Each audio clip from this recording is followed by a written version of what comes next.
नमस्कार साथियों, स्वागत है एक बार फिर से आप सभी का आपके अपने YouTube प्लेटफॉर्म यूपी संगम बाय एमडी क्लासेस पर। बहुत बहुत स्वागत है दोस्तों।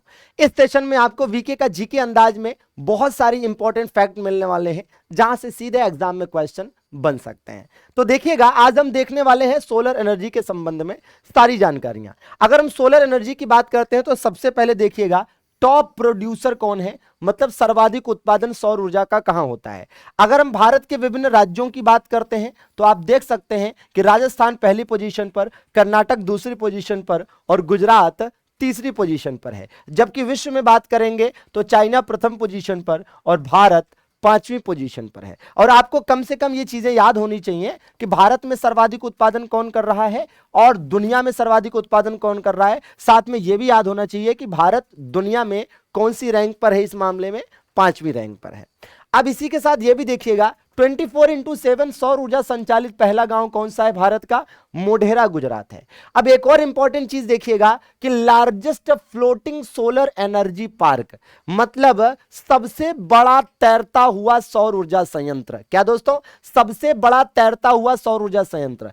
तो अगर हम सबसे बड़े तैरते हुए सौर ऊर्जा संयंत्र की बात करें तो उत्तर प्रदेश में औरैया में स्थित है, दिबियापुर में, एनटीपीसी के द्वारा स्थापित है, मात्र 20 मेगावाट का। ध्यान देंगे कि उत्तर प्रदेश का सबसे बड़ा तैरता हुआ जो सौर ऊर्जा संयंत्र है वो औरैया के दिबियापुर गांव में स्थित है। इसी प्रकार से देखिएगा, अगर हम भारत का सबसे बड़ा तैरता हुआ सौर ऊर्जा संयंत्र देखें तो ऐसा सौर ऊर्जा संयंत्र जो एक्टिव है उसमें रामागुंडम है और अंडर कंस्ट्रक्शन में ओंकारेश्वर है। मतलब अगर सबसे बड़ा तैरता हुआ सौर ऊर्जा संयंत्र देखा जाए तो आंसर क्या होगा, रामागुंडम होगा। ठीक है ना। लेकिन ध्यान दीजिएगा कि एक जो है ओंकारेश्वर मध्य प्रदेश में नर्मदा नदी पर बन रहा है, यह 600 मेगावाट का है। ठीक है, लेकिन यह अभी बन रहा है, जब बनकर तैयार हो जाएगा तो यह सबसे बड़ा सौर ऊर्जा संयंत्र होगा तैरते हुए सौर ऊर्जा संयंत्र के मामले में। फिलहाल तो तेलंगाना का रामागुंडम जो है एक्टिव तैरते हुए सौर ऊर्जा संयंत्र के मामले में प्रथम स्थान पर है। अगर नॉर्थ इंडिया की बात करें, उत्तर भारत की बात करें तो चंडीगढ़ में स्थित है सबसे बड़ा तैरता हुआ सौर ऊर्जा संयंत्र। बात समझ में आई। यूपी की बात करेंगे तो दिबियापुर औरैया में, भारत की बात करें तो रामागुंडम, अगर रामागुंडम एक्टिव कॉन्सेप्ट में देखा जाए तो, अदरवाइज ओंकारेश्वर, और उत्तर भारत में चंडीगढ़।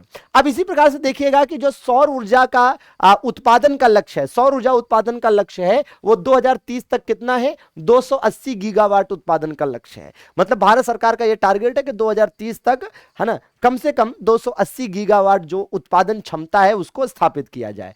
अब देखेंगे आप कि भाई यहां पर दिया हुआ है कि लार्जेस्ट सोलर एनर्जी पार्क, तो जो सबसे बड़ा सोलर एनर्जी पार्क है वो भादला राजस्थान में स्थित है और यह दुनिया का सबसे बड़ा सोलर एनर्जी पार्क है। तो अपने आप में यह एक बड़ी बात है। 2026 तक भारत कितना भैया, नंबर 2 पर होगा सोलर एनर्जी के मामले में, ऐसी एक रिपोर्ट में कहा गया है। तो एक रिपोर्ट में कहा गया है कि 2026 तक भारत सौर ऊर्जा के उत्पादन में नंबर 2 पर पहुंच जाएगा। जिस प्रकार से भारत सौर ऊर्जा के विभिन्न स्थापित क्षमताओं पर लगातार काम कर रहा है। और आप जानते हैं कि एक है दोस्तों क्या, इंटरनेशनल सोलर अलायंस, अंतरराष्ट्रीय सौर, है ना, गठबंधन। तो अंतरराष्ट्रीय जो सौर गठबंधन है जिसको हम इंटरनेशनल सोलर अलायंस कह रहे हैं, आईएसए, जिसका गठन भारत और फ्रांस ने मिलकर 2015 में किया था पेरिस में COP21 के दौरान। जी हां, COP21 के दौरान फ्रांस के पेरिस में फ्रांस और भारत ने मिलकर एक आईएसए बनाया था जिसका मुख्यालय भारत में ही स्थित है, हरियाणा के गुरुग्राम में, जिसके अध्यक्ष हैं अजय कुमार माथुर। तो कहीं ना कहीं इंटरनेशनल सोलर अलायंस के भारत में होने का एक बड़ा मतलब यह भी है कि भारत तेजी से इस क्षेत्र में काम करेगा और वैश्विक स्तर पर भी विभिन्न देशों को साथ में लेकर चलेगा। अब अगर हम बात करते हैं कि पहला सौर ऊर्जा से पूर्णतः संचालित, सौर ऊर्जा से पूरी तरह संचालित पहला रेलवे स्टेशन कौन सा है भारत का, गुवाहाटी, जो कि असम में है। पहला इंटरनेशनल एयरपोर्ट कौन सा है, तो कोचिन इंटरनेशनल एयरपोर्ट है। लेकिन एक बात का ध्यान दीजिएगा कि अगर ओवरऑल कैटेगरी में देखेंगे तो सौर ऊर्जा से संचालित पहला international airport Cochin international airport है। लेकिन ऐसे एयरपोर्ट के मामले में जो कि एयरपोर्ट अथॉरिटी ऑफ इंडिया के अंतर्गत संचालित हैं, ऐसे एयरपोर्ट के मामले में जो आपका पुदुचेरी इंटरनेशनल एयरपोर्ट है वो पहले स्थान पर है। कौन सा भैया? पुदुचेरी इंटरनेशनल एयरपोर्ट पहले स्थान पर है। मतलब पुदुचेरी इंटरनेशनल एयरपोर्ट ऐसे एयरपोर्ट्स में जो एयरपोर्ट अथॉरिटी ऑफ इंडिया के अंतर्गत संचालित है, उनमें पहला ऐसा एयरपोर्ट है जो 100% सौर ऊर्जा से संचालित इंटरनेशनल एयरपोर्ट है।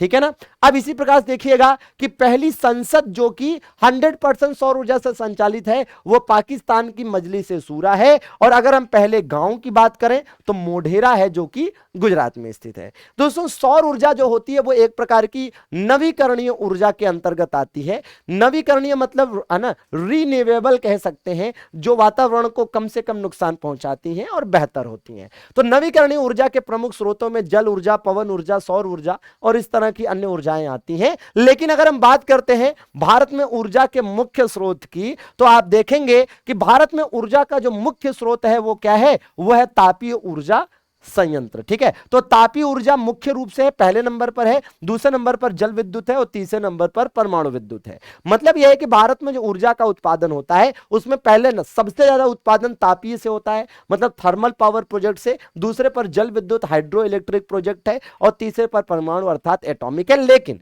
ध्यान दीजिएगा कि तापीय के मामले में भी तीन चीजें आती हैं। तापीय ऊर्जा संयंत्र में भी तीन प्रकार के ऊर्जा संयंत्र होते हैं, एक कोयला आधारित संयंत्र, दूसरा तेल आधारित संयंत्र और तीसरा गैस आधारित संयंत्र। इसमें भी टॉप पर कौन है? इसमें भी टॉप पर कोयला आधारित संयंत्र है। मतलब यह हुआ कि अगर आपके एग्जाम में क्वेश्चन पूछे, चाहे भारत के कॉन्टेक्स्ट में या उत्तर प्रदेश के कॉन्टेक्स्ट में, कि सबसे ज्यादा ऊर्जा का उत्पादन किस माध्यम से होता है, या भारत या उत्तर प्रदेश में ऊर्जा का मुख्य स्रोत क्या है, तो ऑप्शन में आंसर क्या होगा? तापीय ऊर्जा संयंत्र। अगर तापीय ना दिया होगा तो थर्मल को हिंदी में लिखकर दिया होगा थर्मल ऊर्जा संयंत्र, और अगर ये दोनों ही नहीं होगा तो ये लिखा होगा कोयला आधारित संयंत्र। तो कैसी लगी आपको ये जानकारी? एक स्क्रीनशॉट आप ले सकते हैं ताकि इसको आप मेमोराइज कर सकें, याद कर सकें दोस्तों। और हां, याद रहे कि यहां से क्वेश्चन एग्जाम में देखने की मिलने की अति प्रबल संभावना है। तो कोशिश करिएगा चीजें याद रहे। और हाँ, चैनल पर नए हैं तो सब्सक्राइब जरूर कर लीजिए, क्योंकि ऐसे वीडियोस आपको आगे भी मिलते रहेंगे। कमेंट करके जरूर बताइएगा कि आपको सेशन कैसा लगा। लाइक वाला बटन तो दबना ही चाहिए। धन्यवाद। Thank you very much.